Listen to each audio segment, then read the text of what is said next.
శ్రోతలకు నా హృదయపూర్వక నమస్కారములు. మన శ్రోతలలో ఒక సోదరుడు ప్రశ్నను పంపడం జరిగింది. ఆ ప్రశ్న, what is the difference between consciousness and awareness? Which one first after senses arises? It means after sound sleep I, pure consciousness will come. I am will come. Sense organs perceive, feel, think. Which one first? Please explain. Consciousness, awareness అంటే ఈ రెండిటి మధ్య ఉన్నటువంటి వ్యత్యాసం ఏంటి? What is the difference between consciousness and awareness? ఈ రెండింటి మధ్య ఉన్నటువంటి వ్యత్యాసం ఏంటి? విచ్ వన్ ఫస్ట్ అంటే ఏది ముందు? ఎప్పుడు మనకు మెలకువ రాగానే after senses arise, it means after sound sleep, గాఢ నిద్ర తర్వాత మనకు మెలుగు రాగానే I pure consciousness will come.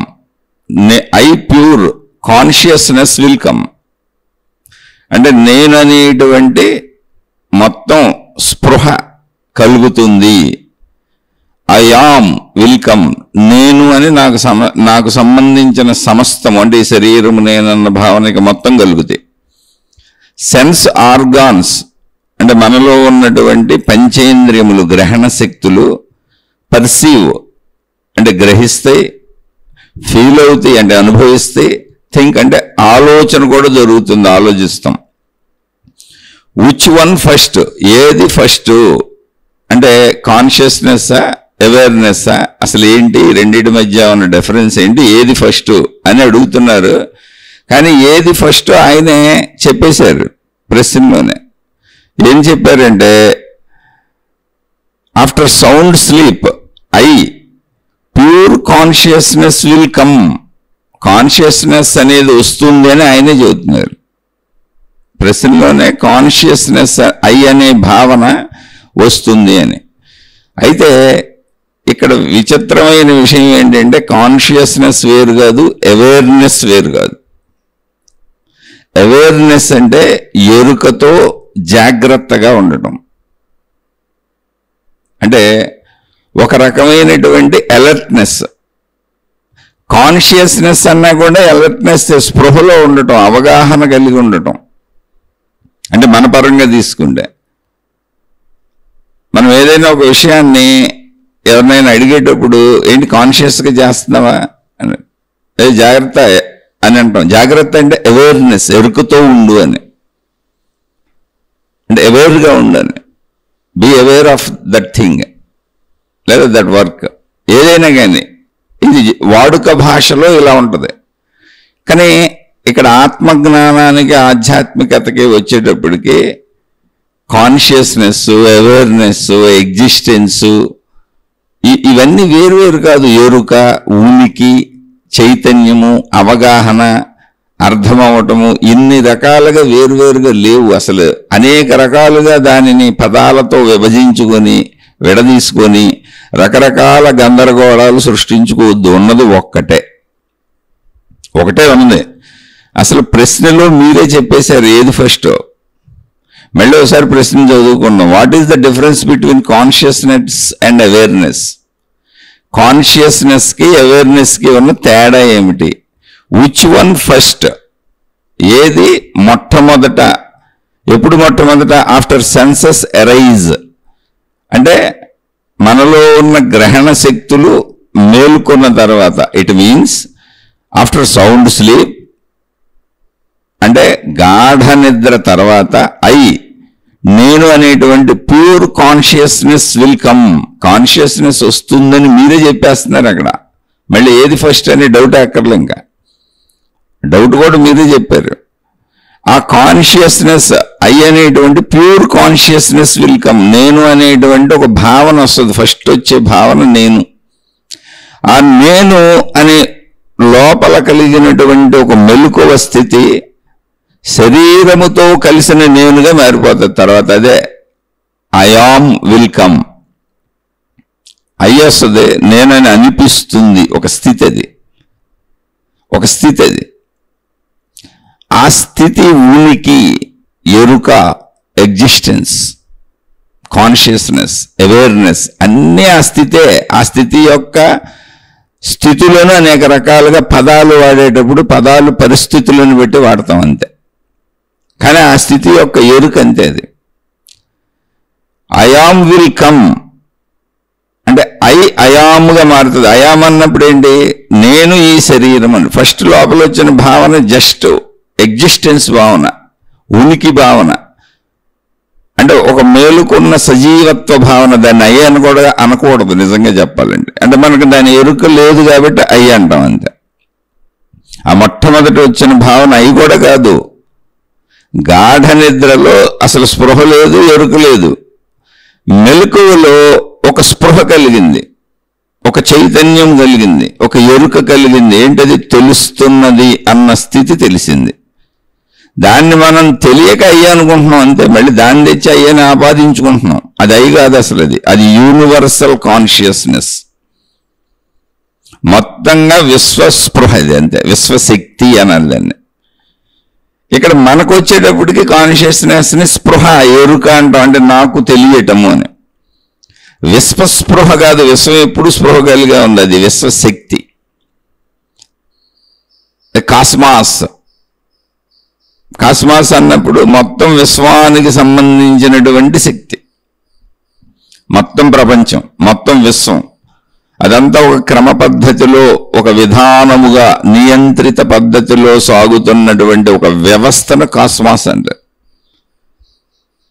Consciousness అన్నప్పుడు కూడా యూనివర్సల్ కాన్షియస్నెస్ అది జరిగింది. ఫస్ట్ మనకి తెలుస్తున్నది అన్న భావన యూనివర్సల్ కాన్షియస్నెస్. మనది కాదు అసలు, అది అయి కాదు అది. అయితే అక్కడ మనకు అసలు యూనివర్సల్ కాన్షియస్నెస్ అనేది కానీ, యూనివర్సల్ అవేర్నెస్ అనేది కానీ మనకు అసలు తెలియదు. అవేర్నెస్ అంటే ఏంటి? ఎరుక, విశ్వపు ఎరుక అనుకోండి. ఇప్పుడు నాకు ఎరుక అంటే ఏంటి? నేను గమనిస్తున్నాను, స్పృహలో ఉన్నాను, నేను తెలుసుకుంటున్నాను. ఇంకా చెప్పాలంటే నేను రోడ్డు మీద ట్రాఫిక్లో వెళ్తే చాలా జాగ్రత్తగా వెళ్తున్నాను, చాలా జాగ్రత్తగా వెళ్తున్నాను. అంటే అప్పుడు నేను అవేర్నెస్ కలిగి ఉన్నాను. అంటే చుట్టూ నా పరిసర ప్రాంతాల యొక్క ఎరుకను కలిగి ఉన్నాను. నేను మధ్యలో ఉన్నాను ట్రాఫిక్లో. I'm aware about all around of mind, all around things of mind. అలా నేను ఇప్పుడు నా ఇంట్లో కూర్చున్నాను.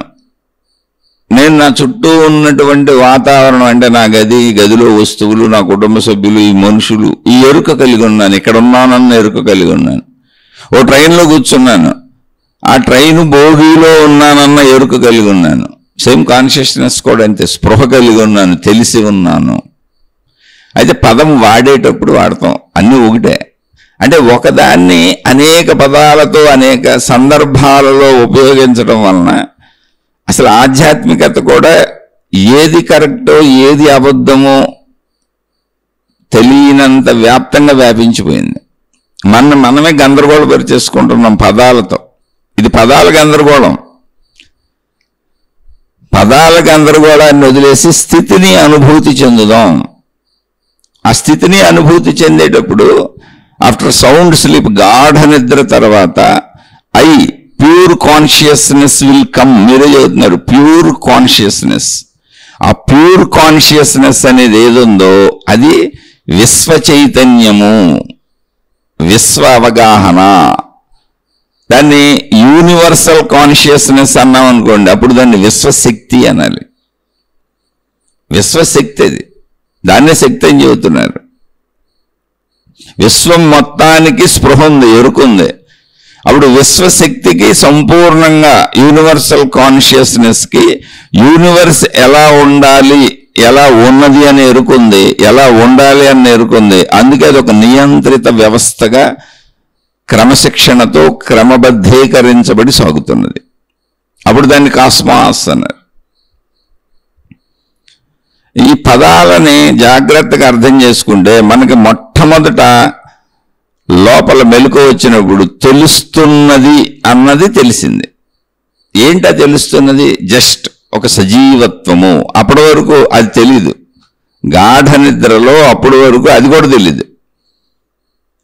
ఆ తెలియదు అన్న గాఢ నిద్రాస్థితి నుంచి మెలకువ అంటే తెలుస్తున్నది అన్నది మొట్టమొదటి స్థితి. దాన్ని ఐ కలుపుతున్నాం మనం. ఐ కాదు అది, అక్కడే ఐ తీసేస్తే అది ప్యూర్ కాన్షియస్నెస్.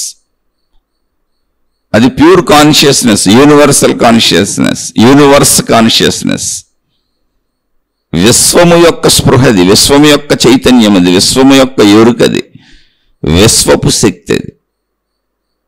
దాన్ని ఎన్ని పదాలైనా వాడుకోవచ్చు. మళ్ళీ పదాలతో గందరగోళం తయారైపోద్ది మనకి.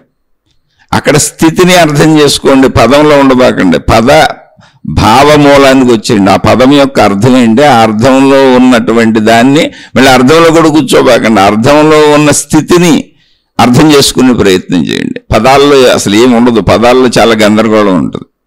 పదాలతో చెప్పలేరు. అందుకే దాన్ని అవాంగమానస గోచరము అన్నారు. అంటే మనసుకు అవాంగమానస గోచరం అన్నప్పుడు వాక్కుకు కానీ మనసుకు కానీ అసలు అది అందదు అని. ఊహించే మనసుకే అందకపోతే పదాలకు అందుద్దా, పద అర్థాలకు అందుద్దా? కానీ ప్రయత్నించుకుంటున్నాం అంతే. దాన్ని ఆ పదాలని అవసరార్థం ఎక్కడైనా వాడుకోవచ్చు. పరిమితంగా వాడచ్చు, అపరిమితంగా వాడచ్చు. కాబట్టి పద వాడుక కాదు, పదములు అర్థము కాదు, పదాలతో అనేకముగా తయారు చేసుకుంటూ వెళ్ళిపోవటము కాదు. పదాన్ని పట్టుకుని పద అర్థములోకి వచ్చి అర్థము నుంచి స్థితిలోకి వెళ్ళాలి. అప్పుడు అర్థము ఉండదు, పదము ఉండదు, స్థితి ఉంటుంది. తెలియదు గాఢ నిద్రలో ఏ స్థితి ఉంది? తెలియదు అన్న స్థితి ఉంది. మెలకువలో వస్తున్నప్పుడు మొట్టమొదటి స్థితి ఉంది. అంటే మెలకువకు వస్తున్నాను అంటే తెలియదు అన్న స్థితి నుంచి, గాఢ నిద్ర స్థితి నుంచి మెలకువకు వస్తున్నానంటే ఏంటి? తెలుస్తున్న స్థితిగా ట్రావెల్ అవుతుంది. తెలుస్తున్న స్థితికి వస్తున్నాను. ఆ తెలుస్తున్న స్థితి ఏంటి? దాన్ని అవేర్నెస్ అనొచ్చు, కాన్షియస్నెస్ అనొచ్చు, ఎగ్జిస్టెన్స్ అనొచ్చు, ఎనర్జీ అనొచ్చు. మొత్తానికి నాకు తెలుస్తున్న స్థితి. ఆ తెలుస్తున్న స్థితి కొంచెం ముందుకొచ్చి తెలియబడింది. ఏమని? ఐ అని. ఐకి ముందే ఉంది తెలుస్తున్న స్థితి ఉంది. తెలియని స్థితి నుంచి తెలుస్తున్న స్థితిలోకి రావటం ఉంది. తెలుస్తున్న స్థితి గాఢతను పొందుతుంది, అంటే బాగా తెలుస్తుంది. అప్పుడు ఐ అంది, నేను అని తెలుస్తుంది. అక్కడ నేను అని తెలుస్తున్నప్పుడు మళ్ళీ వెతికితే అక్కడేం లేదు, అక్కడేం లేదు.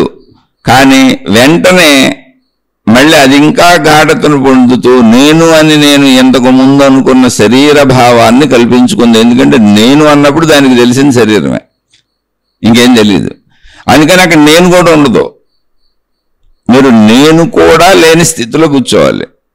అప్పుడు మీకు సత్యం అర్థం అవుతుంది. దాన్ని ఏమంటున్నాం మనం? ఇప్పుడు ప్రశ్న ఎదిగినటువంటి సోదరులు కూడా ఏమన్నారంటే, after sound sleep I pure consciousness will come అన్నారు. అంటే ప్యూర్ కాన్షియస్నెస్ని ఐ అని మీరు సంబోధిస్తున్నారు, నేను అని కాదు. అసలు ఐ లేదు అక్కడ, ఎవరయ్యి లేదు అక్కడ, అసలు ఎటువంటి అయ్యి లేదు అక్కడ. అక్కడ ఉన్నది ప్యూర్ కాన్షియస్నెస్. ప్యూర్ కాన్షియస్నెస్ అని ఎందుకు అనాలి కాన్షియస్నెస్ని? ఎందుకంటే కాన్షియస్నెస్ని ఐ అనుకుంటున్నాను కనుక, అంటే నేను అనేది అనుకుంటున్నాను కనుక, నేను అన్నప్పుడు నాకు తెలిసింది శరీరము కనుక, అది నాకు ఇంతకు ముందు నుంచి తెలిసిన విషయమే కనుక, అందరూ మాట్లాడుకునే విషయమే కనుక, నాకు అనుభవం విషయమే కనుక, ఇలాగే అయ్యని ఆలోచించుకోండి అని చెబితే అలాగే ఆలోచించుకుంటున్నాం కనుక అక్కడ అయ్యి లేదు అసలు. అక్కడే పరిశీలించుకోండి, ఇంకెక్కడికి కదలబాకండి. అక్కడ కూర్చోండి, ఆ గాఢ నిద్ర దగ్గర కూర్చోండి, కళ్ళు మూసుకొని ఆ స్థితిలోనే కూర్చొని అక్కడికక్కడే పరిశీలించండి. అసలు పక్కకి వెళ్ళబాకండి కాసేపు. గాఢ నిద్రలో ఏం జరిగింది? అయ్యి అనేది లేకుండా పోయింది, అంటే తెలియకుండా పోయింది. ఓకే, తెలియకుండా పోయిందిగా, హాయిగా నిద్రపోయాను. ఓకే, ఇప్పుడు తెలుస్తున్నది అంటే మెలకువ. తెలియటం మొదలుపెట్టింది మెలకువ. ఇప్పుడు తెలుస్తున్నది అన్నప్పుడు అక్కడ ఏం తెలుస్తున్నది? జస్ట్ తెలుస్తుంది అంతే. తెలియని స్థితి నుంచి తెలుస్తున్న స్థితి జరుగుతుంది, మార్పు జరుగుతుంది. అది అంతే, తెలుస్తున్నది. ఇంతకుముందు తెలియలేదు.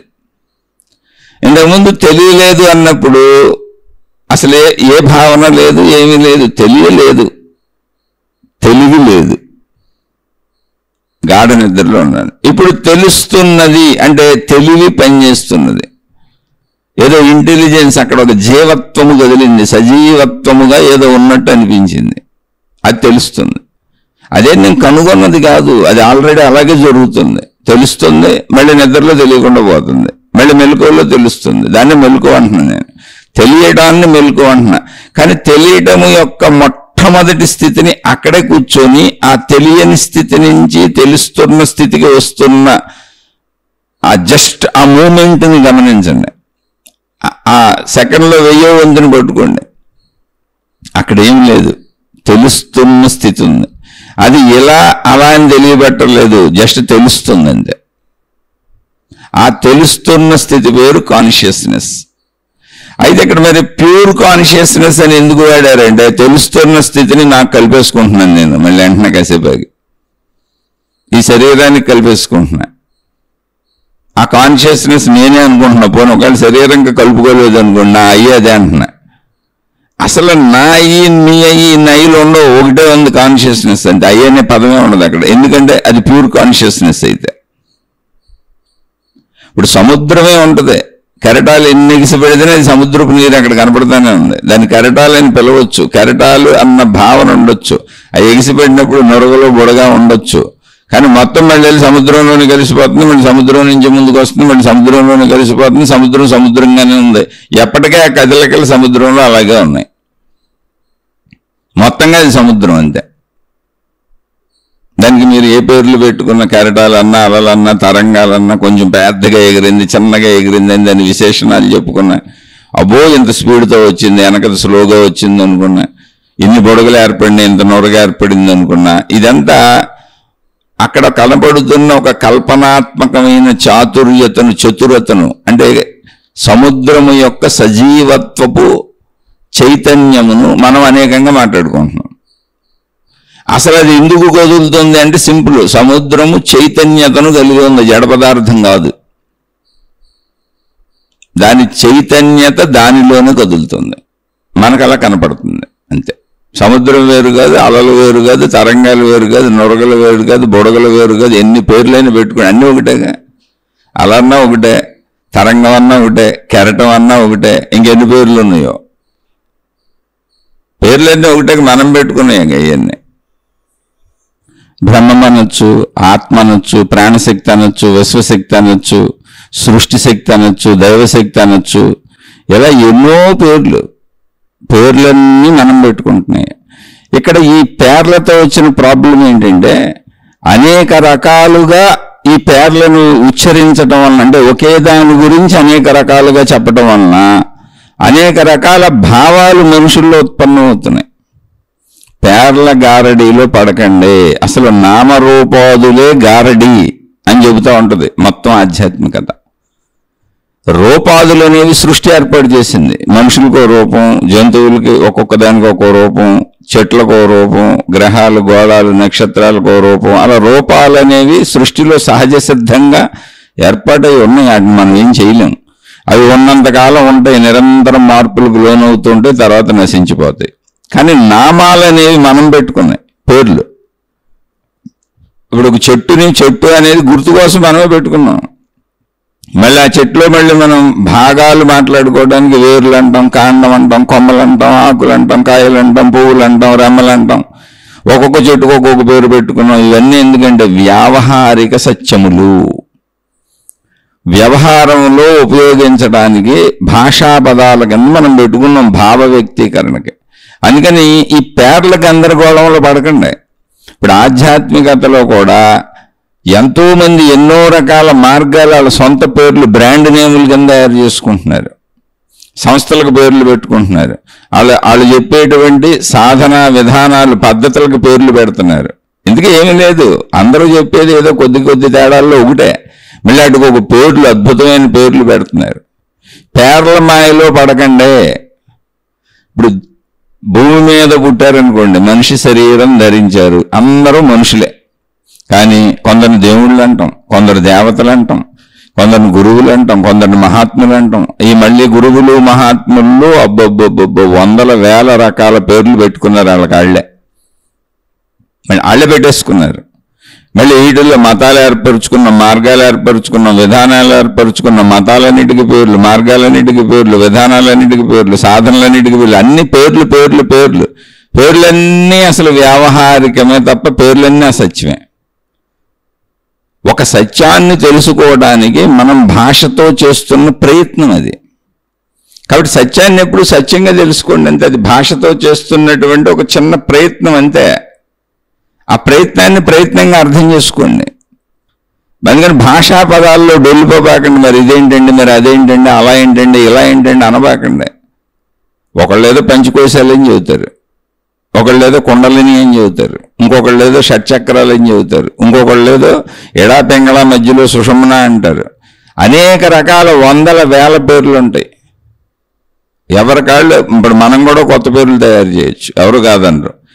విషయం పేర్లు కాదు, ఈ పేర్లన్నింటితో ఇప్పుడు దాన్ని కాన్షియస్నెస్ అన్నా, అవేర్నెస్ అన్నా, ఎగ్జిస్టెన్స్ అన్నా, లేదా అవేకనింగ్ అని పిలిచిన, అవేర్నెస్ నుంచి వచ్చింది అవేకనింగ్. ఇలా ఎన్ని పదాలు ఉపయోగించినా మనం ఒకే విషయం గురించి మాట్లాడుకుంటున్నాం. అది మనలోని ప్రాణశక్తి, సృష్టి మొత్తానికి ప్రాణాధారముగా. అంటే మనలో మన శరీరానికి ప్రాణం ఎంత ముఖ్యమైనదో, ప్రాణం లేకపోతే శరీరం ఎలా ఉండదో, అలాగే సృష్టి మొత్తం ఉండటానికి ప్రాణాధారమైన అనంత ఆత్మశక్తి రెండు ఒకటే. ఎందుకని నేను కూడా సృష్టినే, నేను సృష్టికి భిన్నంగా లేనే, నేను కూడా సృష్టిలోనే ఉన్నాను, మనందరం సృష్టిలోనే ఉన్నాం. సృష్టి అనేది ఒక ఏకత్వము, దాన్ని భిన్నత్వంగా చూడబాకండి. సృష్టి అనేది ఒక ఏకత్వము. ఈ ఏకత్వము అనేటువంటి సృష్టికి ఆధారంగా ఉన్నటువంటి ఏకత్వపు శక్తి పేరు ఆత్మశక్తి. ఆత్మశక్తి ఉండటం చేత సృష్టి ఉన్నది. కానీ సృష్టి ఎప్పుడూ కదులుతూ ఉన్నది, అది ఎప్పుడు కదులుతూనే ఉన్నది. సృష్టి అంటే అది. సృష్టి అంటే నిరంతరము మార్పులకు లోనవుతూ చలన ప్రక్రియ కలిగి ఉన్నది. ఆ చలనము ఎందుకు ఉన్నదంటే అది చైతన్యము గనుక, శక్తి యొక్క లక్షణము చైతన్యము గనుక. ఈ చైతన్యము దాని లక్షణమైనప్పుడు చలనం ఎక్కడ జరుగుతుంది? చైతన్యములోనే జరుగుతుంది, శక్తిలోనే జరుగుతుంది. అది మనకి సృష్టిగా కనపడుతున్నది, అనిపిస్తుంది అంతే. శక్తి సృష్టిగా అనిపిస్తున్నది. దీన్ని బాగా అర్థం చేసుకోవాలి. విపరీతమైనటువంటి గాఢ భావనతో దాన్ని పరిశీలించి పరిశోధించి నిత్యం దాన్ని శ్రవణం చేస్తూ మననం చేస్తూ దానిలోని అర్థాన్ని గ్రహించి శక్తితత్వాన్ని గ్రహించేటువంటి స్థాయికి మనం ఎదగాలి. జ్ఞానస్థాయిని పెంచుకోవాలి. పదార్థ స్థాయిలో, శరీర స్థాయిలో, పరిమిత స్థాయిలో ఎంత దాన్ని విశ్లేషించుకున్నా అది మనకు అర్థమయ్యేది కాదు, అర్థం అవ్వదు. ఎందుకంటే అది పరిమితత్వంలో ఉంటుంది. అప్పుడే మనం ఈ నామరూపాదులు పెట్టుకొని వెళ్తూ ఉంటాం, ఏది ముందు ఏది వెనక అని. ముందు వెనకలు లేవు అసలు. ఇక్కడ సర్వము వ్యాపించి ఉన్నటువంటి సర్వవ్యాపక ఏకశక్తి అది. అయితే మనం నేను అనే శరీరములోంచి దాన్ని తెలుసుకునే ప్రయత్నం చేస్తున్నాం కనుక ఇక్కడ నాకు నేను అని అనిపిస్తుంది, భావన నాకు ఇక్కడ నేను అని అనిపిస్తుంది. ఆ ఎక్కడ తీసేసామనుకోండి, అసలు చూడండి ఒకసారి. అంటే మొన్న ఈ మధ్య ఒక ఇంటర్వ్యూ వింటున్నాను. ఆ ఇంటర్వ్యూ ఏం జరుగుతుంది అంటే చావు అనే సబ్జెక్టు గురించి మాట్లాడుకుంటున్నారు ఇద్దరు. యాంకరు చావు అనేటువంటి సబ్జెక్టు మీద మీ అభిప్రాయం ఏంటి అని తన ఎదురుగా ఉన్నటువంటి ఒక ఆయన్ని అడిగింది.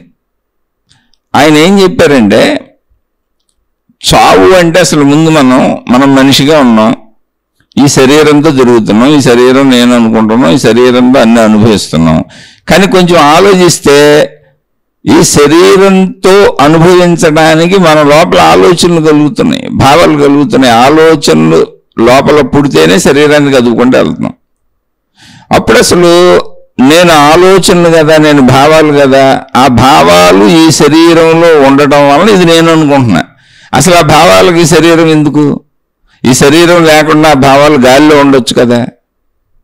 అసలు ఇప్పుడు కూడా గాలిలోనే ఉన్నాయేమో కదా, నేను ఈ శరీర భావన చేత ఇలా అనుకుంటున్నానేమో కదా అని చావు అనేది నాకు కరెక్ట్గా అర్థం కాలేదు, అసలు శరీర అవసరత ఏమున్నది అంటూ ఆయన ఇంకా తన ధోరణిలో దాన్ని విశ్లేషించారు. ఓకే, నిజంగా ఆలోచించండి, అక్కడ మనకు ఆలోచనలు పుడుతున్నాయి, భావాలు పుడుతున్నాయి, కనుక శరీరాన్ని కదుపుతున్నాం. కానీ అవి ఎక్కడ పుడుతున్నాయి, ఎలా పుడుతున్నాయి, ఎందుకు పుడుతున్నాయి, ఏ రూపంలోనే మనకే తెలియదు. ఇప్పుడు గాఢ నిద్రలోంచి మెలకువ, ఇందాక చెప్పుకున్నాం, మన సోదరులు అడిగింది కూడా అదే. ఆ మెలకువ మొత్తం వచ్చేస్తే నేను ఈ శరీరం అనే భావన వస్తుంది. కానీ మెలకువ మొదట్లోకి వెళ్తే, మొట్టమొదటి మెలకువ అంటే తెలియని స్థితి, గాఢ నిద్రాస్థితి. అక్కడి నుంచి తెలుస్తున్న స్థితి అనే మెలకువలోకి వచ్చి తెలియని స్థితి తెలుస్తున్న స్థితిగా మారుతున్న మొదటి స్థితికి వస్తే, మొట్టమొదటి క్షణానికి వస్తే, మొట్టమొదటి ప్లేస్కి వస్తే అక్కడ ఏముంది? అక్కడ ఏమీ లేదు, తెలుస్తున్న స్థితి ఉందండి. అది ఇంకా కొంచెం ప్రయాణించి గాఢతను పొందినప్పుడు నేను అనిపించింది. అలా నేను అని ఎందుకు అనిపించింది? మళ్ళీ నేను అనిపించినప్పుడు కూడా శరీర భావం ఇంకా కలగల, లోపల నేను అనిపించింది.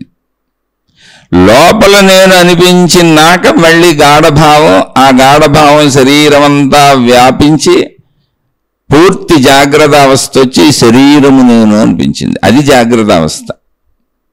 ఈ జాగ్రత్త అవస్థలో శరీర భావన, శరీరము నేను అనటానికి ముందు అనిపించిన నేను ఒకటి ఉంది లోపల. అది మానసిక స్థితి. అంటే మనసులో మనకి ఆల్రెడీ నేను నేను నేను నేను నేను అని పోగేసుకున్నవన్నీ ఉన్నాయి కనుక ముందు నేను లోపల అనిపించింది. అంటే నేనని నమ్ముతున్నాను, నేను పరిమిత భావాన్ని ఆల్రెడీ నమ్ముతున్నాను. అందుకని ముందు లోపల నేనుంది. అసలు లోపల నేను అని అనటానికి కూడా ఇంకొంచెం ముందుకెళ్ళు, తెలియని స్థితి నుంచి తెలుస్తున్న స్థితికి రా. నేను అనకముందు ఉంది అక్కడ, అది తెలుస్తున్న స్థితి, అది నేను అందో. మరి నేనని ఎందుకు అంటున్నానండి, నేనని ఎందుకు మాట్లాడుతున్నామండి అంటే అసలు నేను అంటాం కామన్ విషయం ప్రజలందరికీ. అందుకని అదే మాటతో చెబుతున్నా. ఇప్పుడు రమణ మహర్షి నువ్వెవరో తెలుసుకో, నీ నేను తెలుసుకో అన్నారనుకో, నువ్వు నేనని అక్కడ ఏడ్చావు కాబట్టి అనేక మంది ఆయన ముందుకెళ్ళి నేనని ఏడ్చారు. నేను ఇప్పుడు నేనని ఏడుస్తున్నా, నేను అనుకొని భావించుకుంటున్నా కనుక నేనని చెప్పబడుతుంది. మనుషులు అందరం నేను అంటున్నాం. అందుకని నేను అని నువ్వెవరో తెలుసుకో. ఇప్పుడు రమణ మహర్షి దగ్గరికి వెళ్ళి నాకు దుఃఖంగా ఉందండి, పలానా సమస్య, పలానా ఇదని ఎవరో చెప్పారు, అవన్నీ విన్నారు ఆయన. అస్సలు నేను ఈ దుఃఖాన్ని, ఈ బాధని భరించలేకపోతున్నానండి అన్నాడు ఆయన. అప్పుడు ఆయన అడిగారు, దుఃఖం ఎవరికి అని అంటే నాకు అన్నాడు. దుఃఖం ఎవరికంటే నాకు అని. నువ్వెవరో? నేను ఈ శరీరాన్ని అండి అని. కాదు, అయితే నిన్ను నువ్వు తెలుసుకో, నీ నిజమైన నేనేంటో తెలుసుకో, దుఃఖం ఉండదు, నువ్వు శరీరం కాదు అన్నదే.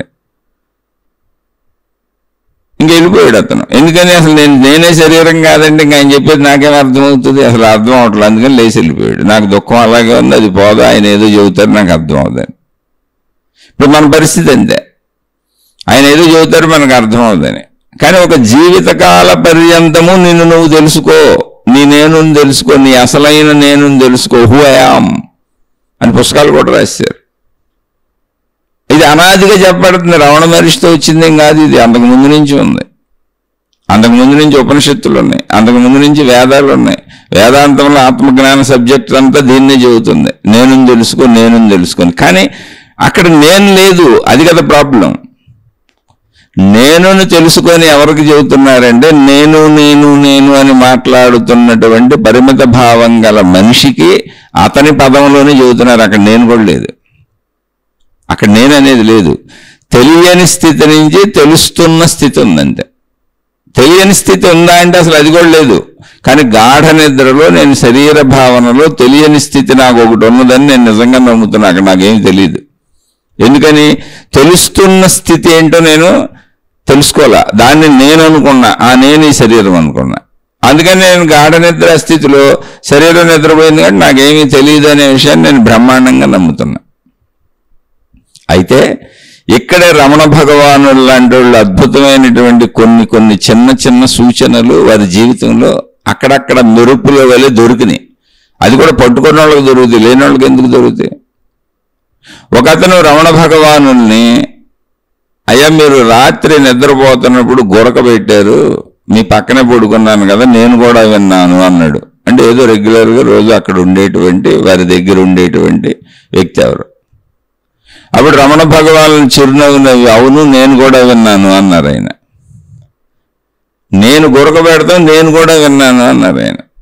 ఇది మనకి కొంత ఆశ్చర్యంగా ఉంటుంది. ఎందుకంటే పక్కవాడి గురకను మనం వినగలం, ఎందుకంటే శరీర భావన కదా మంది. కానీ నా గురకని నేనెలా వినగలను అంటే వినగలను ఎప్పుడు అంటే నేను నా శరీరము కాదు, నేను శక్తిని నేను తెలుసుకున్నప్పుడు ఆ శక్తికి నిద్ర అనేది లేదు, అది నిరంతర మెలకువలో అంటే తెలిసిన స్థితిలో ఉంటుంది. అంతే, ఉన్నది అన్న స్థితిలో ఉంటుంది, తెలుస్తున్నది అన్న స్థితిలో ఉంటుంది. అది నేను అంద అసలు దానికి ఏ భావన లేదు, ఊరికనే అది సజీవత్వము ఉన్నది, తెలుస్తున్నది. ఎలా ఉన్నది? రాయి వలె, రప్ప వలె, జడ పదార్థం వలె లేదు, తెలుస్తున్నది అన్న స్థితిలో ఉన్నది. మీరు ఈ పాయింట్ని క్యాచ్ చేయలేకపోతే ఎప్పటికీ అసలు ఆత్మజ్ఞానం అర్థం కాదు. మనం ఆ మూలానికి వెళ్ళిపోవాలి. మన మూలం అది శరీరము, శరీరంలో నుంచి మనస్సు. శరీరం అన్నప్పుడు స్థూల పదార్థం, దాని గురించి ఆలోచన ఏమీ లేదు, 100% పరిమిత భావన.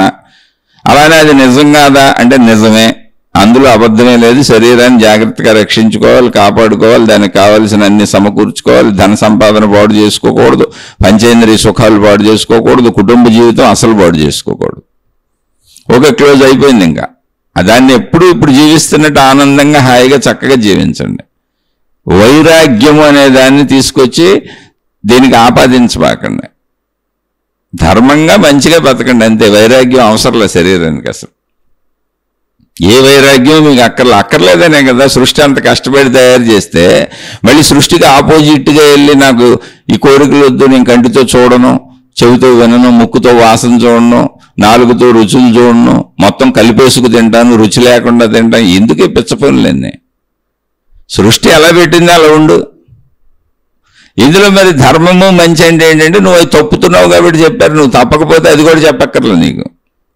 ఇప్పుడు నీ బతుకు నువ్వు బతుకుతూ ఎవరిని ఇబ్బంది పెట్టకుండా ఉంటే అసలు నీకు అవి కూడా చెప్పక్కర్లే, అసలు నీకు చెప్పాల్సిన అవసరమే లేదు. ఇప్పుడు పక్షులు ఉన్నాయి, అలా ఎగురుతూ చెట్ల మీద ఎక్కడో ఏవో కనపడతాయి, పళ్ళు ఫలాలు, వాటిని అలా కొట్టుకు తింటాయి, కొరుక్కు తింటాయి. ఏ పురుగులో నేల మీద దొరుకుతాయి, వాటిని అలా తింటాయి. కొన్నిటిని తెచ్చుకొని వాటి పిల్లలకి పెట్టుకుంటాయి. వాటికి ఇప్పుడు నీతోపదేశాలు ఎవరు చేశారు? అసలు జ్ఞానబోధలు ఎవరు చేశారు? ఎందుకని వాటి బతుకుతున్నాయి, వాటికి నిర్ధారించబడిన బతుకు అంతే. జంతువులన్నిటికీ అంతే. దేని నిర్ధారణ బతుకు దాని పాపం లేదు, పుణ్యం లేదు, దానికి అదే ఆహారం. ఇప్పుడు పురుగులను ఎరుగు తింటున్నప్పుడు పురుగులు జీవులే చచ్చిపోతాయి. మరి చచ్చిపోతామంటే దానికి తెలియదు అసలు ఆ విషయం.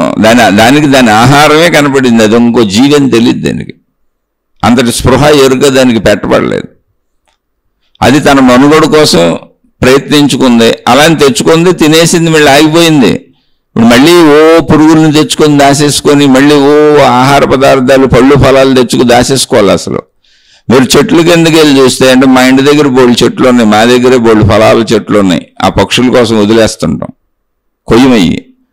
అనేక పక్షులు వచ్చి అలా వాటిని తింటున్నప్పుడు రాళ్ళు కింద పడిపోతుంది, అది తినేది కొంచెమే, పెద్ద కాయ కింద పడిపోద్ది. దాన్ని వదిలేసి మళ్ళీ పక్క కాయలను కొడతా ఉంటాయి. అలా బోళ్ళు కింద పక్షులు కొట్టేసిన కాయలు కింద రాలి పడిపోయినాయి బోళ్ళు ఉంటాయి.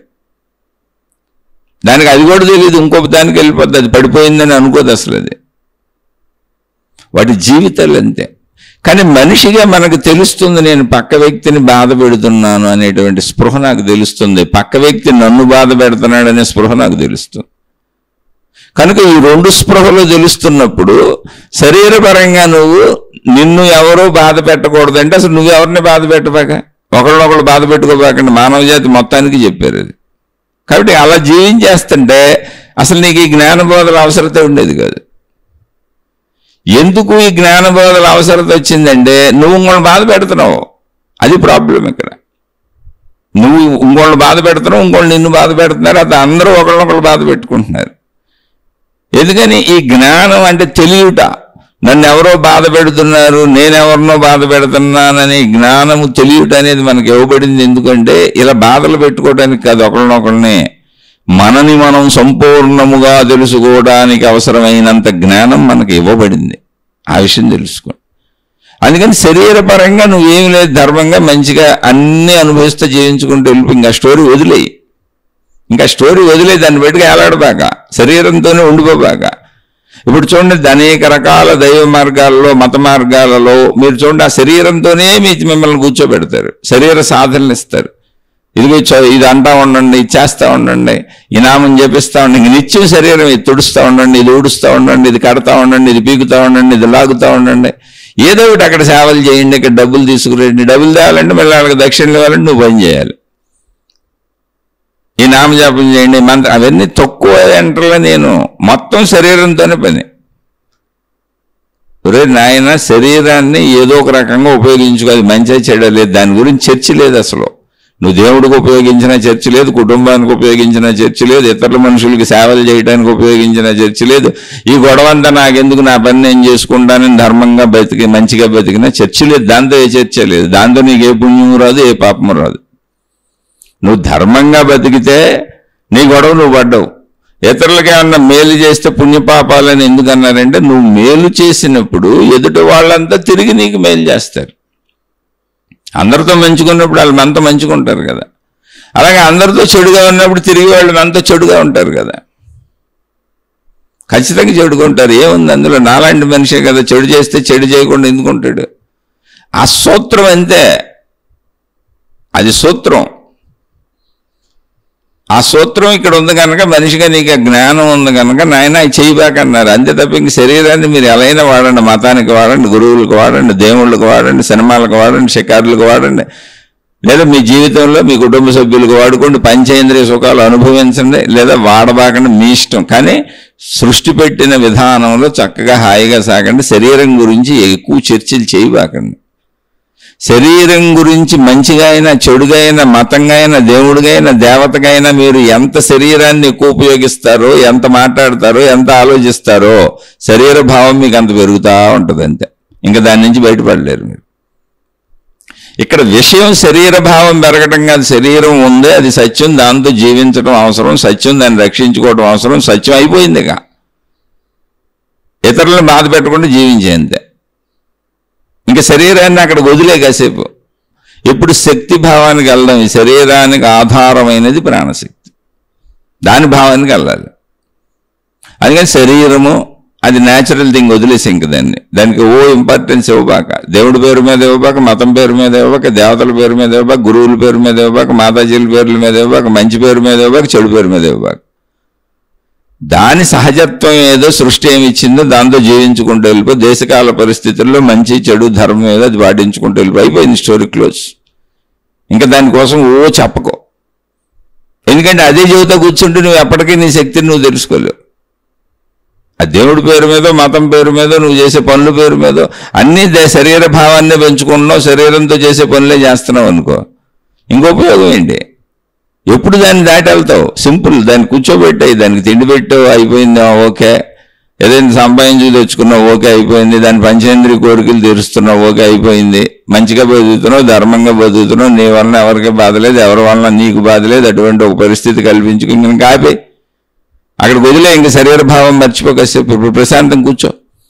లోపలికి వచ్చాయి. శరీరము దాటే మనసు. మనసు ఏంటి? ఆలోచనలు, భావాలేగా. ఇప్పుడు ఆ ఇంటర్వ్యూలో ఆయన అన్నట్టు అసలు ఈ ఆలోచనలు, భావాలకు శరీరం ఎందుకు ఉండాలి? అవి గాలిలో ఉండొచ్చుగా. అంటే శరీరం చనిపోయింది, చావు గురించి అడిగినప్పుడు ఆయన మాట్లాడింది అనమాట. చచ్చిపోయేది శరీరం కదా, ఓకే. ఇప్పుడు నేను నిద్రపోయినప్పుడు కూడా నా ఆలోచనలు, భావాలు ఉన్నాయిగా ఇంతకుముందు నాకు. మళ్ళీ మెలకు వచ్చినప్పుడు కూడా అవన్నీ ఉంటున్నాయిగా, నిద్రలోనేగా లేదు. అంటే నిద్ర ఒక చనిపోవటం లాంటిదే. అప్పుడు మరి నా ఆలోచనలు, భావాలు ఎక్కడున్నాయి? ఒకవేళ నిద్ర అనేది నేను చనిపోయిన స్థితి అనుకుందాం కాసేపు. ఇదంతా మనం అర్థం చేసుకోవడానికి మాట్లాడుతున్నాం. మళ్ళీ మాటల గారడీలో పడిపోయి ఇదే సత్యం అనుకోబాకండి, మూలానికి వెళ్ళండి అంతే. నేను చెప్పినా మాటల గారడీలో పడకండి, ఎవరు చెప్పినా మాటల గారడీలో పడకండి. మాటల ద్వారా మీ మూలతత్వంలోకి మీరు వెళ్ళండి. ఆ స్థితి, అక్కడ ఉన్నటువంటి సత్యస్థితిని, మీ స్థితిని మీరు అనుభూతి చెందండి. మాటల వల్ల ఉపయోగం లేదు, కానీ మాటల ద్వారానే అక్కడ దాకా వెళ్ళటం కుదురుతుంది. మాటలు దేనికి పనికిరావు, అక్కడికి వెళ్ళాలి అంతే. అక్కడికి వెళ్ళాలి, అక్కడికి వెళ్ళి కూర్చోవాలి. ఎవరు చెప్పినా నేను చెప్పినా అంతే. కాబట్టి ఇప్పుడు మనసు అన్నప్పుడు నేను నిద్రపోయాను, నిద్రపోయినప్పుడు మనసు ఏమైంది? నిద్రపోయింది శరీరం, శరీరం నిద్రపోయింది. మరి మనసు అంటే నా ఆలోచనలు భావాలు ఉన్నాయి, ఎక్కడున్నాయి? శరీరం నిద్రపోతుంది కదా, ఎక్కడున్నాయి? ఏమో గాలిలో ఉన్నాయో నాలో ఉన్నాయో నాకైతే తెలియదు, ఎందుకంటే నిద్రపోయాక. మళ్ళీ నాకు మెలకు వస్తే నాలో ఉన్నాయి అంటే శరీర భావన వస్తేనే నాలో మనసు ఉందనుకుంటున్నా, నాలో ఆలోచనలు భావాలు ఉన్నాయి అనుకుంటున్నా. శరీర భావన లేనప్పుడు నాలో అనే భావనే రాదు అసలు. అందుకే మనం మాట్లాడేటప్పుడు కూడా చెప్పుకునేటప్పుడు కూడా శరీర భావాన్ని కాసేపు వదిలేయండి అంటున్నా నేను. అది ఎప్పటికీ మీరు ఆ భావాన్ని వదలకపోతే మీకు అర్థం కాదు. నాలో నాలో నాలో అనిపిస్తుంది.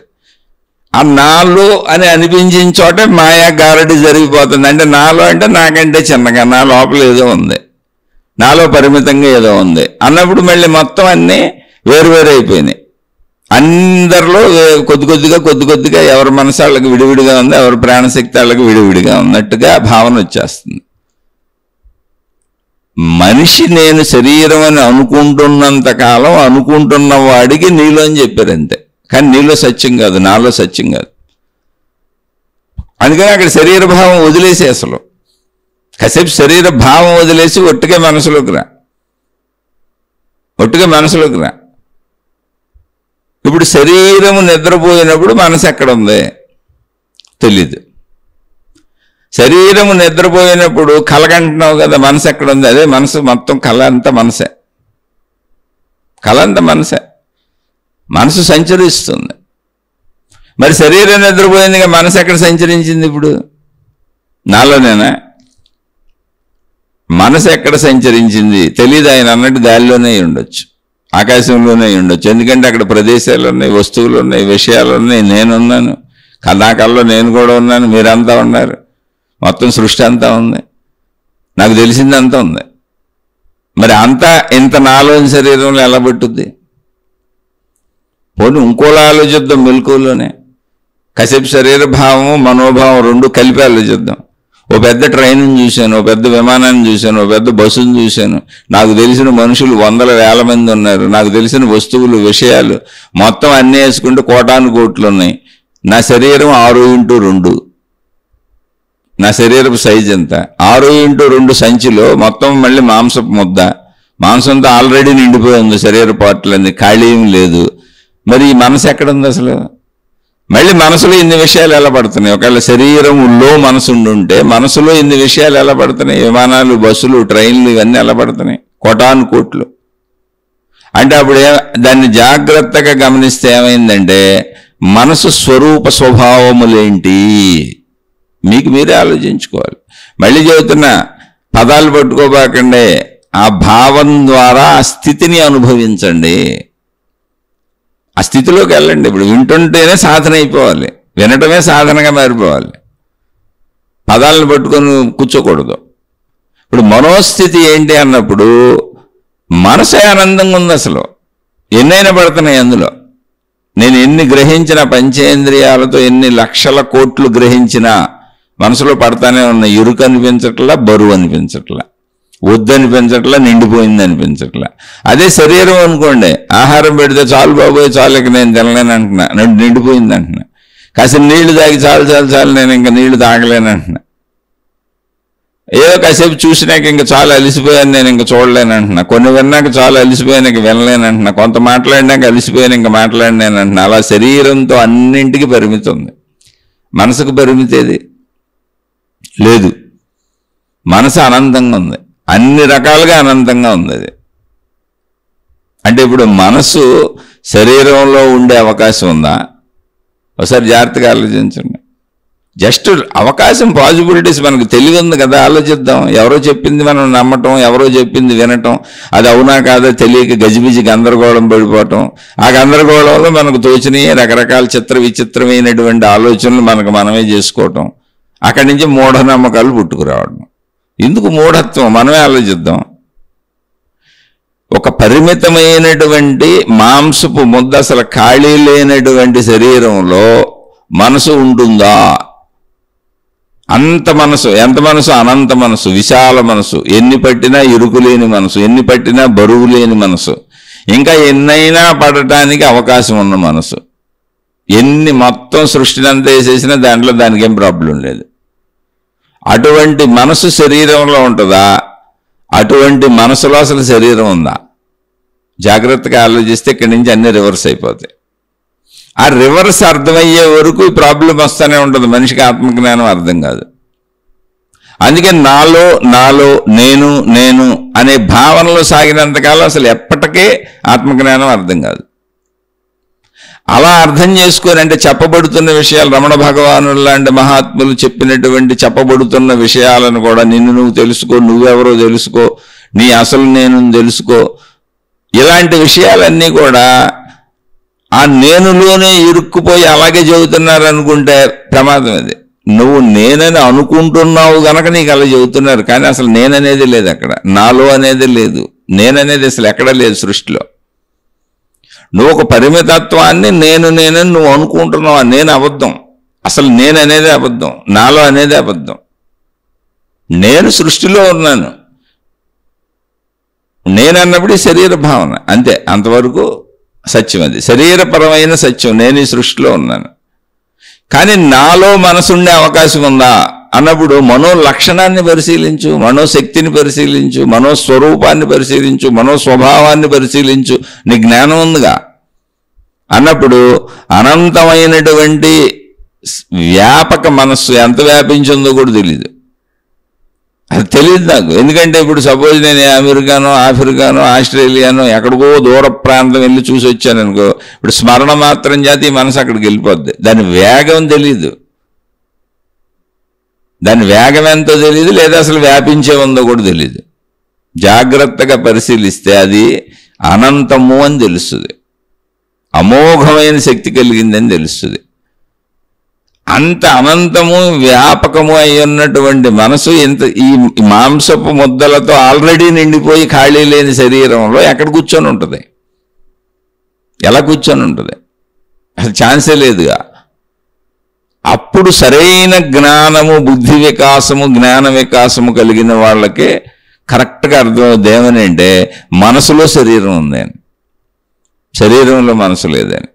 మరి శరీరంలో మనసు ఉన్నట్టుగా మాట్లాడుతున్నారు కదా, గ్రంథాలన్నీ అలా చెబుతున్నాయి కదా, అలాగే రచించారు కదా, బోధలు కూడా అలాగే చేస్తున్నారు కదా అంటే ఇదేంటి మరి? ఎదుటోడు నేను నేను అనుకుంటున్నోడిగా ఆ నేనులోంచి అర్థమయ్యేట్టే కదా చెప్పాలి.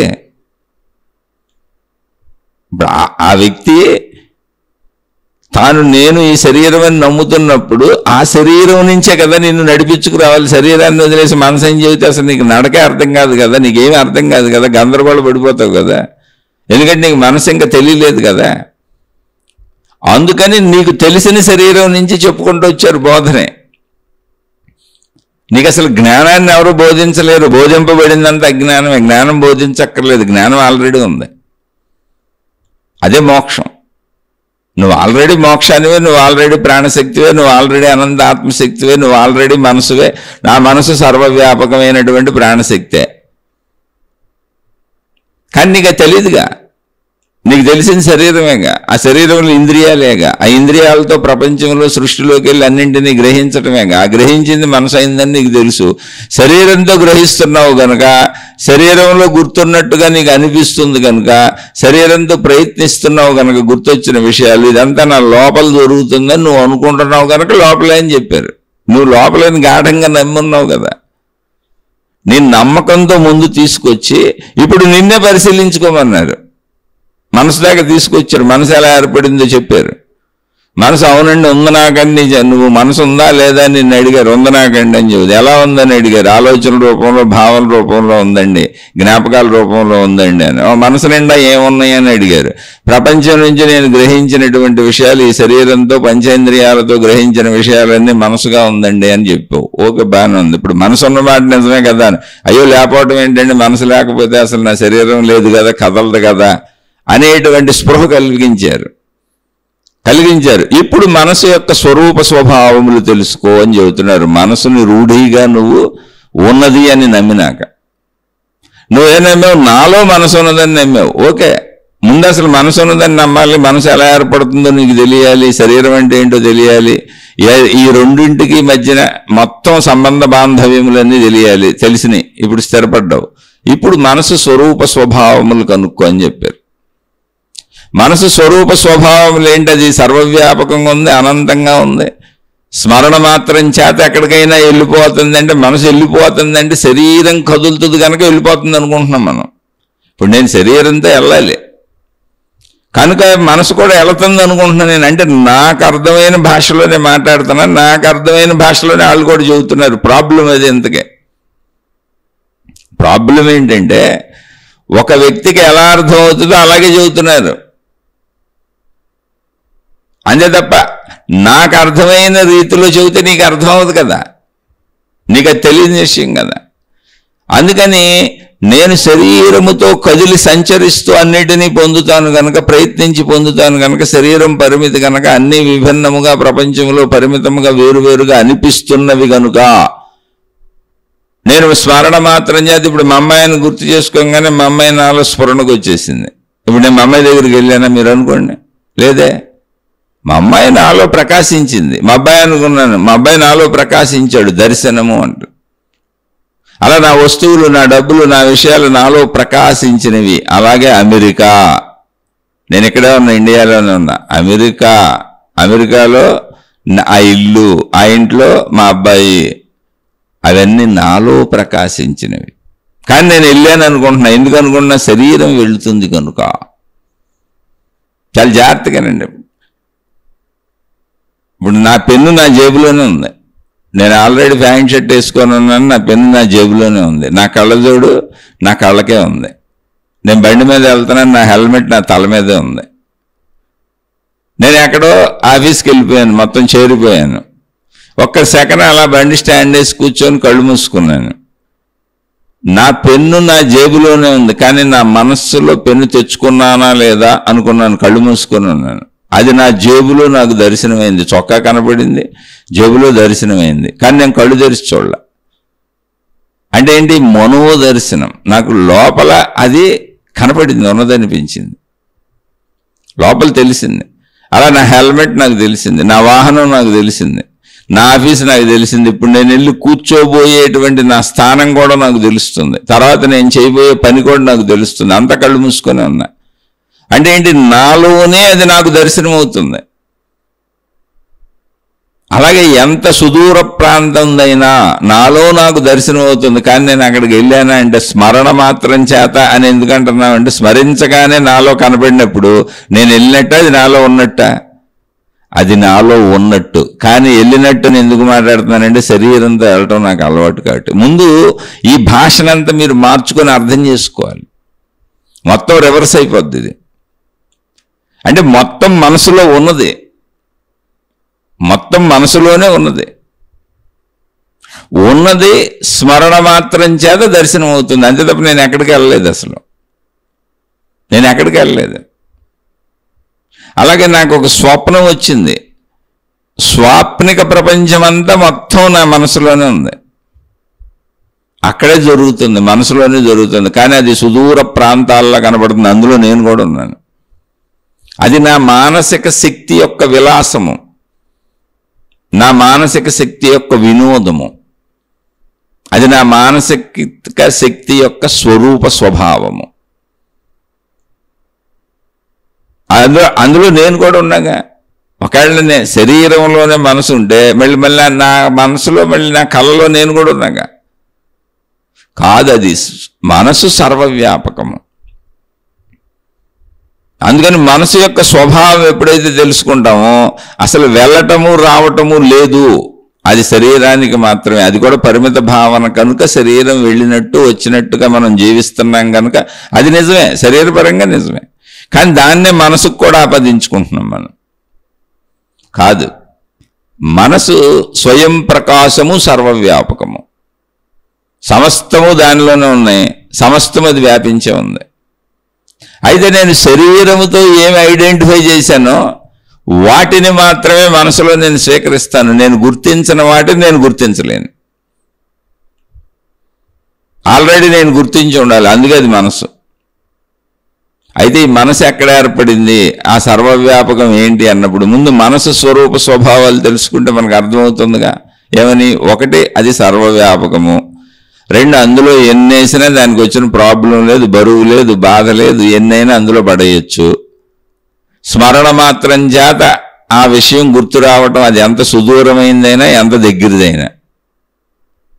నా అంతరంగంలో నేను నాకు కనబడినా, లేదా ఎక్కడో సుదూర తీరాలలో ఉన్నది నా అంతరంగంలో కనబడినా, అది అక్కడే ఉంది, మనసులోనే ఉంది, నేను ఎక్కడికి వెళ్ళలేదు. వెళుతున్నాను అనేటువంటి భాష, మనసు ప్రయాణించింది అనేటువంటి భాష, ప్రయాణిస్తున్నది అనేటువంటి భాష, ప్రయాణిస్తున్నట్లుగా అనిపించటం అనేటువంటి భాష శరీర కదలికల వలన నేను భావించుకుంటున్నది. మనసు యొక్క స్వరూప స్వభావములను సంపూర్ణముగా నేను గ్రహించినప్పుడు మనసు స్థిరముగా ఉన్నది, నేను గ్రహిస్తున్న సర్వము మనసులో ఉన్నవి అని తెలుస్తుంది.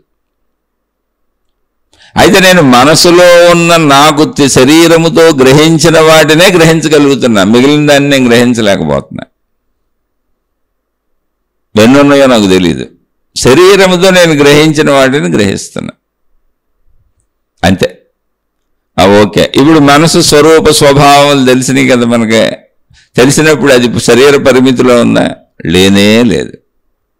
ఓకే, ఇప్పుడు ఏమై ఉండాలి? నేను శరీరముతో గ్రహించిన విషయములన్నీ కళ్ళు మూసుకున్నప్పుడు నాకు మనసులో దర్శనం అవుతున్నాయిగా. అంటే అవన్నీ మనసులోనే ఉన్నాయి, మనసు ఎక్కడికి వెళ్ళటంలా, అవన్నీ ఆల్రెడీ మనసులో ఉన్నాయి. వాటిని పొందటానికి శరీరం వెళ్తుంది ఎక్కడికో, ఎందుకంటే అది పరిమితంగా భావించుకుంటుంది కనుక. కానీ అవన్నీ మనసులోనే ఉన్నాయి. అలాగే అదే మనసులో నేను కూడా ఉన్నాను. నేను అన్నది కూడా అదే మనసులో ఉన్నాను, ఈ శరీరం అదే మనసులో ఉంది. అదే మనసులో ఈ శరీరంతో నేను గ్రహించినవన్నీ సృష్టి మొత్తం ఉంది. అయితే సృష్టి మొత్తం అదే మనసులో ఉన్నా నేను దేన్ని గుర్తించగలుగుతున్నానంటే ఈ శరీరంతో నేనేమేం చూశానో అదే గుర్తించగలుగుతున్నా. అందుకని నా మనసులో నాకు తెలిసినవే ఉంటాయి, మీ మనసులో మీకు తెలిసినవే ఉంటాయి. అంటే శరీరముతో మీరు గుర్తించినవి. ఎందుకని? శరీరము నేనన్న గుర్తింపుతో బంధింపబడి అంతవరకే మనం నిజం అనుకుంటున్నాం కనుక మనమే ఒక లిమిటెడ్లో ఉంచేసుకున్నాం కనుక, మనసు యొక్క అన్లిమిటెడ్ స్టేజ్కి మనం వెళ్ళటం లేదు కనుక. అందుకని శరీర భావనను వదిలేయండి అని చెబుతున్నా. కాసేపు వదిలేయండి చాలు. వదిలేస్తే ముందు ఈ అన్లిమిటెడ్ భావనలోకి వెళ్ళాలంటే ఈ లిమిటెడ్ భావనను వదిలేసేయండి, మర్చిపోండి కాసేపు. వెళ్ళిపోయి ఇప్పుడు అన్లిమిటెడ్ భావనలో కూర్చొని దాన్ని భావించుకోండి, నేను అన్లిమిటెడ్ అని ఇంకేం చేయక్కర్లే మీరు. మానసికంగా నేను unlimited unlimited unlimited unlimited unlimited అని భావించుకొని అలా భావనకి బలమైన సాక్ష్యాధారాలు మనసులోనే ఉన్నాయి. రైళ్లు పడితే, విమానాలు పడితే, బస్సులు పడితే, మొత్తం ప్రపంచం అంతా పడుతుంది, అది కళ్ళు మూసుకుంటే మానసిక దర్శనం అవుతుంది. అలా మనసులో స్ఫురించిందే నేను శరీరంతో చేయగలుగుతాను అనే ఆ మనోభావాన్ని పెంచుకోండి. అది అన్లిమిటెడ్ స్టేట్, అది నాదే, అది మీదే, ఎవరికాళ్ళు నాదే, అంతే. సృష్టి అంతా అందులోనే ఉంది, అన్లిమిటెడ్లోనే ఉంది. ఇప్పుడు అంటే అసలు మనసు కదులుతుందా అంటే కదిలినట్టు అనిపిస్తుంది, కదలట్లేదు. అవి స్ఫురిస్తున్నాయి, స్ఫురణ అంటారు. ఎక్కడ స్ఫురిస్తున్నాయి? మనసులో స్ఫురిస్తున్నాయి. దాన్ని ఆలోచన అన్న, నేను జ్ఞాపకము అన్న. ఆ స్ఫురించటము అనేది ఏంటి అంటే నేను శరీరముతో గ్రహించేవి పరిమితాలు కనుక అది పరిమితాలుగా అనంత మనసులో స్ఫురిస్తున్నాయి, సముద్రంలో కెరటాల్లాగా, భిన్నముగా కాదు. మనోశక్తి అది. కానీ శరీరమునకు అనుకూలముగా శరీరం పరిమితంగా తీసుకుంటుంది కనుక అది పరిమితంగా స్ఫురించినట్టు, ఒక్కొక్క విషయం స్ఫురించినట్టు ఉంది, అంతే. అందువలన మళ్ళీ మనసు కూడా నేను ఎక్కడికో ప్రయాణిస్తుంది, ఎక్కడికో వెళ్తుంది అనుకుంటున్నా, శరీరాన్ని ప్రయాణించుకుంటూ తీసుకెళ్తా, శరీరంతో చూస్తా, శరీరంతో వెంట, అవన్నీ పరిమితాలు. మనసు కూడా అలాగే ఉందనుకున్న, మనసు అలా లేదు. మనసు యొక్క స్వరూప స్వభావములను పూర్తిగా అవగాహన తెచ్చుకో. అందుకని లోపలికి వచ్చి మనసులో కూర్చొని తపస్సు చేయి.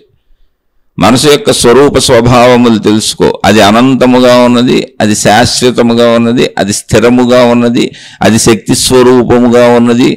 సమస్తము మనసులోనే ఉన్నవి. ఆ సమస్తం ఏంటి? శరీరంతో గ్రహించినవి. కాబట్టి మనసు ఎక్కడికి ప్రయాణించక్కర్లేదు, అసలు అన్నీ అందులోనే ఉన్నాయి, మొత్తం అందులోనే ఉన్నాయి. మనం ఏదైనా ఒక విషయాన్ని చేయాలనుకున్నప్పుడు, ఆలోచిస్తున్నప్పుడు మనకి తెలియని విషయానికి సంబంధించినటువంటి స్ఫురణ కూడా దాన్ని ఎలా చేయాలో జ్ఞాన రూపంలో మనకు లోపలే వస్తుంది.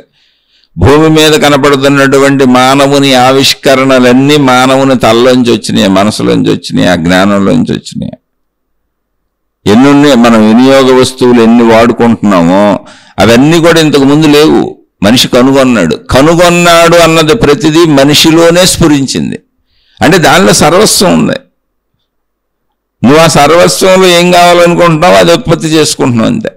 అసలు దాంట్లో లేనిది లేదు, అదే సిద్ధి.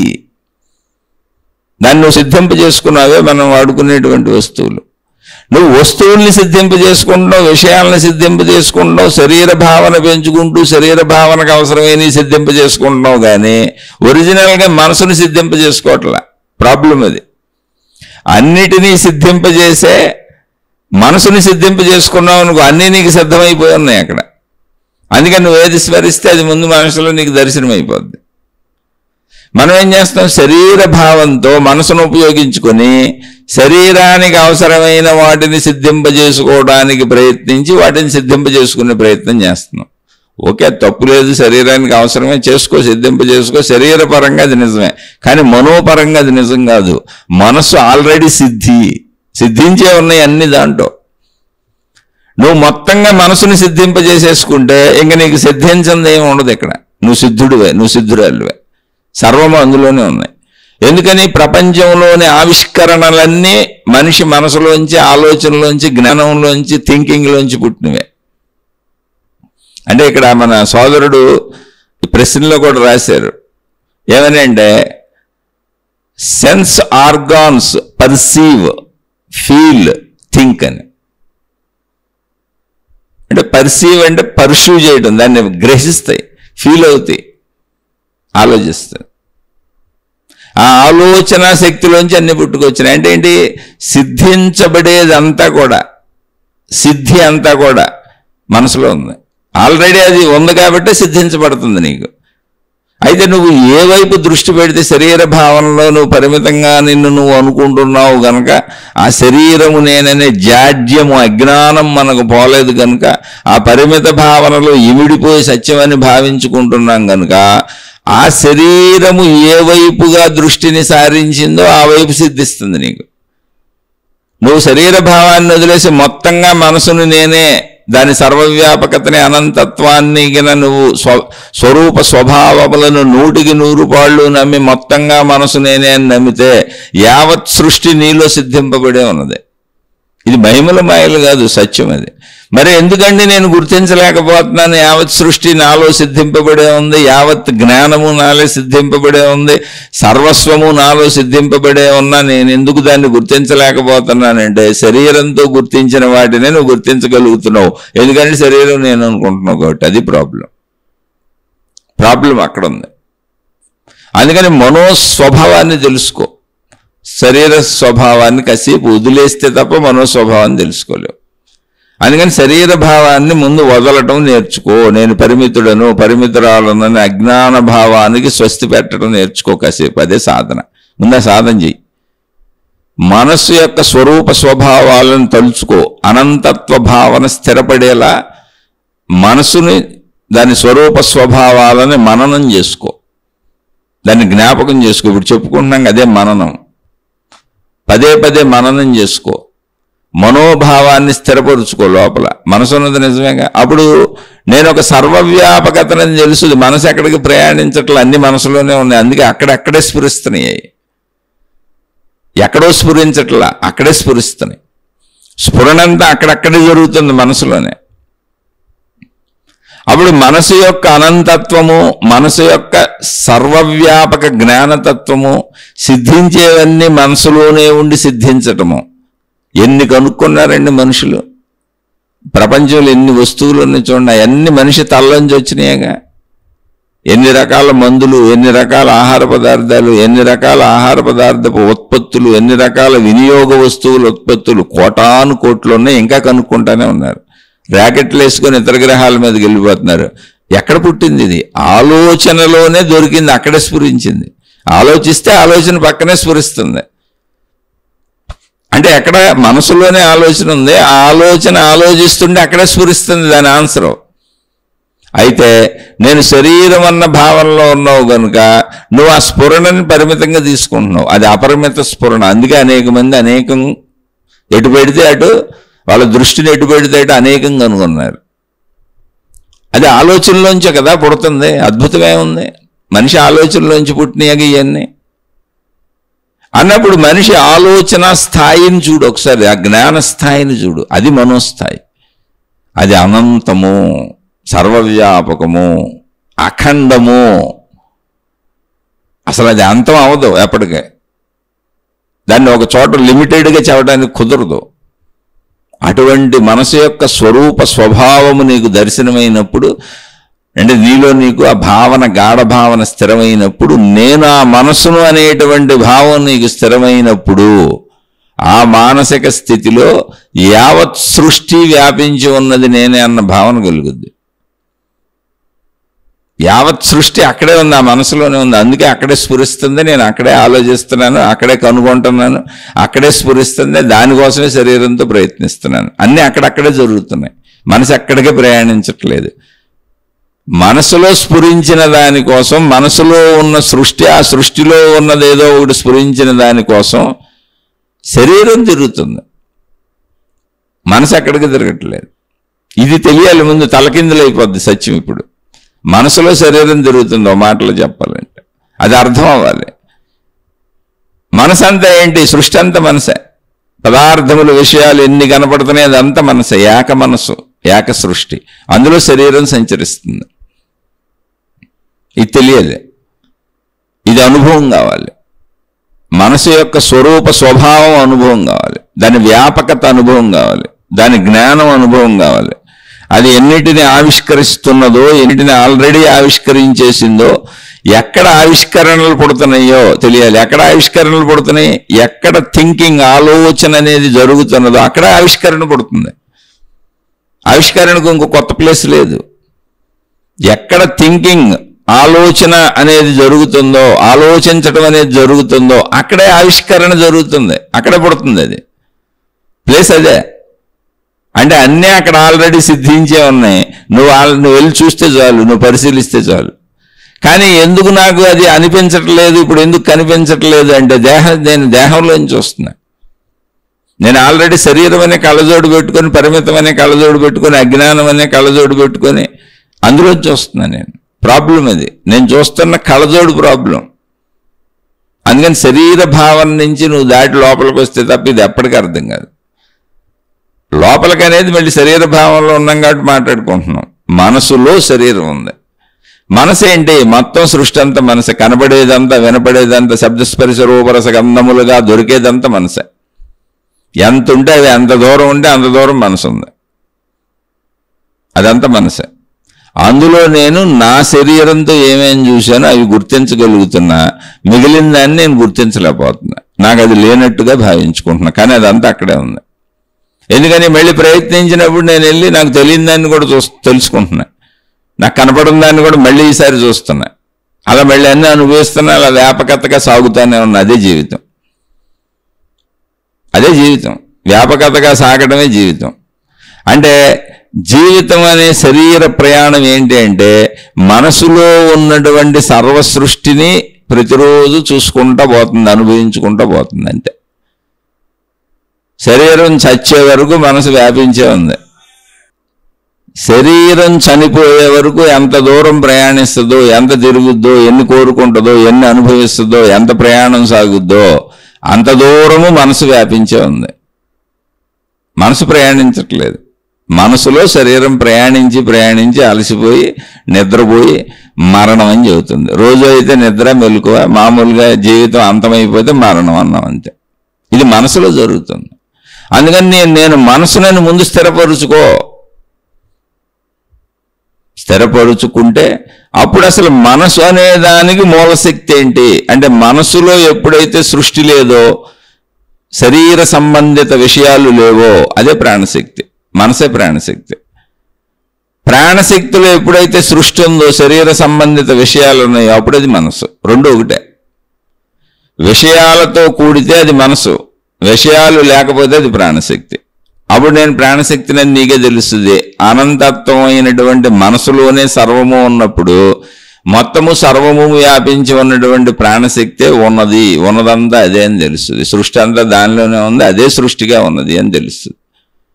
ఇది కొంచెం మాటలతో టపటప అర్థమైపోయేది కాదు. ముందు శరీర భావనలోంచి మనోభావనలోకి రండి. మనస్సు ఎక్కడికి ప్రయాణించటం లేదు, అది స్థిరతను కలిగి ఉంది, సర్వవ్యాపకముగా ఉన్నది. ఆ మనసే సృష్టిగా కనబడేదంతా మనసే.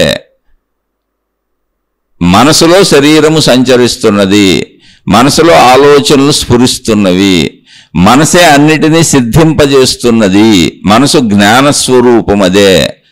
ఎందుకనంటే ఎక్కడైతే నాకేదో కావాలని ఆలోచన మొదలుపెట్టాను, ఒక మనిషి కారు కనుక్కున్నాడు, ఒక మనిషి రైలు కనుక్కున్నాడు, ఒక మనిషి విమానం కనుక్కున్నాడు, ఒక మనిషి పెన్ను కనుక్కున్నాడు, ఒక మనిషి పెన్సిల్ కనుక్కున్నాడు. వీళ్ళందరూ వీటిని ఎక్కడ కనుక్కున్నారు? ఇలాంటి కోటాను కోట్ల వస్తువులనంటే వాళ్ళు ఎక్కడ ఆలోచించారో అక్కడే కనుక్కున్నారు. అంటే వాళ్ళ మనస్సులో, వాళ్ళ మెదడులో, వాళ్ళ తలకాయలు, అదే మనస్సులో. శరీర భావంతో వెళ్ళి మెదడు తలకాయ చెబుతాం. వాళ్ళ మనస్సులో ఆలోచన స్ఫురించింది, అది ఆలోచించిన చోట ఆవిష్కరణ జరిగింది. అంటే అన్నీ ఆల్రెడీ అక్కడ సిద్ధించే ఉన్నాయి, దాన్ని తీసుకుంది అంతే. అది బయటికి ఆలోచించడం అంటే అక్కడ ఉన్నదాన్ని చూసి ఏరుకొని తీసుకోవటం అంతే. ఎందుకంటే అన్నీ అక్కడే ఉన్నాయి. లేని దాన్ని నువ్వు ఎలా కనుగొంటావు? ఉన్నదాన్నే కనుగొంటావు. కానీ శరీర భావన చేత కనుగొన్నాను, సృష్టించాను, తయారు చేశానని చెబుతున్నావు. కాదు, సిద్ధి అనే పదం అందుకే వచ్చింది. సిద్ధులు అంటారు. అన్నీ సిద్ధించే ఉన్నాయి. సిద్ధించి ఆల్రెడీ అక్కడ ఉన్నాయి కనుక నువ్వు దాన్ని తీసుకోగలిగావు.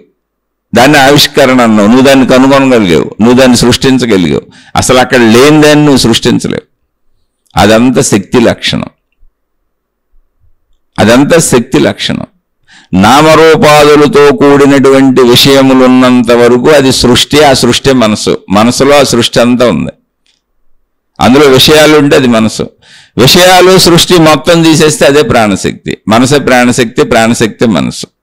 డిఫరెన్స్ ఏంటంటే విషయాలు ఉన్నప్పుడు ప్రాణశక్తులు అది మనసు, విషయాలు లేనప్పుడు అది ప్రాణశక్తి అంతే. ప్రాణశక్తిలో సర్వవ్యాపక సృష్టి ఉన్నది కాబట్టి అది మనసుగా ఉన్నది. ఆ మనసులో ఈ అనంత సృష్టిలో నా శరీరం కూడా ఉంది. నా శరీరంతో నేనేం గుర్తించానో వాటినే నేను గుర్తించగలుగుతున్నాను. మిగిలిన వాటిని గుర్తించలేక ఈ శరీరం నేను అనుకొని, నాలో మనసు ఉన్నదనుకొని, ఆ మనసులో నాలో ప్రాణశక్తి ఉన్నదని నేను భావించుకుంటున్నాను. ఇది నా భావన. ఇది మొత్తం రివర్స్గా ఉంది. ప్రాణశక్తి సర్వవ్యాపకంగా ఉన్నది, దానిలో సృష్టి అనే మనసు ఉన్నది. ఆ మనసులో నీ శరీరము తిరుగుతున్నది. నీ శరీరముతో నువ్వు గుర్తించగలిగింది నీ మనసు అయినది. ఎవరి శరీరంతో వాళ్ళు గుర్తించగలుగుతుంది వాళ్ళ మనసు అవుతున్నది. ఇప్పుడు మన సోదరుడు అడిగిన ప్రశ్న ప్రకారం what is the difference between consciousness and awareness? ఏ డిఫరెన్స్ లేదు, ఒకటే. దానికి అనేక పేర్లు. Which one first? కాన్షియస్నెస్ ఫస్టా, అవేర్నెస్ ఫస్టా? ఏంటి అంటే after sound sleep pure consciousness will come అన్నారు. అసలు సౌండ్ స్లీప్ తర్వాత కాన్షియస్నెస్ అనేటువంటి ఒక ఎరుక వస్తుంది, మేల్కొంటున్నాను అనేది శరీర భావన. మొత్తము శరీరము మనసులో ఉంది, మొత్తము మనసు ప్రాణశక్తిగా ఉంది. ప్రాణశక్తి వేరు, మనసు వేరు కాదు. సృష్టి విషయములు ప్రాణశక్తిలో ఉన్నప్పుడు దాని పేరు మనసు. విషయములన్నీ తీసేసినప్పుడు దాని పేరు ప్రాణశక్తి. అదే అనంత ఆత్మశక్తి. ప్రాణశక్తి అన్నప్పుడు జీవుడికి ప్రాణిలో అని మనం మాట్లాడుతున్నాం కనుక ప్రాణశక్తి. ప్రాణులన్నీ దానిలోనే ఉన్నాయి, అది అనంత ఆత్మశక్తి. అదే సృష్టి అంతా దానిలోనే ఉంది, అది అనంత ఆత్మశక్తి. అలా మనం కొద్ది కొద్దిగా మన భావ మార్పు చేసుకోవాలి. ఇదంతా తలకిందులుగా తిరగబడి ఉంటుంది, దాన్ని జాగ్రత్తగా అర్థం చేసుకోవాలి. కనుక అసలు ఇక్కడ ముందు లేదు వెనక లేదు, ఉన్నదంతా అదే. ఉన్నది మొత్తమే అది శరీరం. అందులో జస్ట్ వచ్చింది వెళ్ళిపోద్ది, మళ్ళీ ఏమైపోద్ది? ఏమవుద్ది? శరీరం దానిలో వ్యక్తీకరించబడింది, మళ్ళీ దానిలో కలిసిపోద్ది. అంటే అంతకుమించి అక్కడ జరిగేది కూడా ఏం లేదు. ఇది తెలిసినప్పుడు మరణం అనే భయం ఉండదు. నేను శరీరం అనేటువంటి పరిమిత భావనతో పనిచేస్తాను తప్ప భయము, ఆదుర్ద, కంగారు, ఒత్తిడి, చెడు, ఎవరినో బాధ పెడతాం, మనం బాధపడతాం, ఇలాంటివన్నీ ఎగిరిపోతాయి. అందుకని దాన్ని బాగా తెలుసుకునే ప్రయత్నం చేయాలి. ఆ ప్రయత్నం చేద్దాం. నేను కూడా ఆ ప్రయత్నంలోనే శీర్షికలు మీతో పంచుకుంటున్నా. ఇప్పుడు చెప్పిన దాంట్లో అంటే ఈ విషయాలను అవగాహన చేసుకుంటూ నేను గుణమార్పు చేసుకుని మంచిగా బతుకుతూ నా సంపూర్ణతని నేను తెలుసుకుందామనే దృఢ నిర్ణయంతో ఆధ్యాత్మిక చదువు, ఆత్మజ్ఞాన చదువులో సాగుదాం అనుకుంటున్న వాళ్ళు ఎవరైనా ఉండి వాళ్ళకి ఇది అర్థమవుతూ ఉండి ఆ అర్థమవుతున్న దాంట్లో సందేహాలు వస్తే తప్పకుండా ప్రశ్నల రూపంలో అడిగే ప్రయత్నం చేయండి. దాన్ని విశ్లేషించుకుందాం. తెలిస్తే కాదు మా మార్గాలు వేరు, మా గొడవలు వేరు, మీరు చెప్పేది అసలు మాకు అర్థం కావట్లేదు, గందరగోళంగా ఉంది, మాకు ఈ ఆత్మజ్ఞానం వద్దు, ఆధ్యాత్మిక చదువు వద్దు, ఇది అసలు మాకేం వద్దు, మా మతాలు, మా మార్గాలు, మా విధానాలు, మా గురువులు, మా పద్ధతులు, మా సాధనలు, మేము వీటిల్లో వెళ్తామంటే తప్పకుండా వెళ్ళండి. అన్నీ మంచివి. ఎవరి మార్గాల్లో వాళ్ళు సాగిపోండి. మీకు అర్థం కాకపోతే దయచేసి నన్ను క్షమించండి, ఎందుకంటే నేను సామాన్య మానవుడిని. మీకు అర్థమైతే చక్కగా మీ జీవితంలో ఆచరించుకోండి. అప్పుడు కూడా నాతో మీకేం పని లేదు. అర్థమయ్యి ఒకవేళ సందేహాలు ఉంటే తప్పకుండా ప్రశ్నల రూపంలో అడగండి. తెలిస్తే విశ్లేషించుకొని చర్చించుకునేటువంటి ప్రయత్నం చేద్దాం. ఆ ప్రయత్నంలో కూడా మీరు నేను చెప్పినవన్నీ నమ్మకండి. పదాలను పట్టుకోబాకండి, విషయాలను పట్టుకోబాకండి, మాటలను పట్టుకోబాకండి. ఆ స్థితిని అనుభూతి చెందటానికి మీలోకి మీరు వెళ్ళి ప్రయత్నించండి. ఇక్కడ మాటలతో ఉపయోగం లేదు, పదాలతో ఉపయోగం లేదు, ఆ స్థితితో ఉపయోగం ఉంది. కానీ అక్కడ దాకా వెళ్ళాలంటే ఇది ఈ మాటలే మాట్లాడుకోవాలి. ఆలోచించండి. శుభమస్తు. మీకు మీ కుటుంబ సభ్యులకు మేలు చేకూరుగాక. మరొక కొత్త శీర్షికతో కలుసుకుందాం.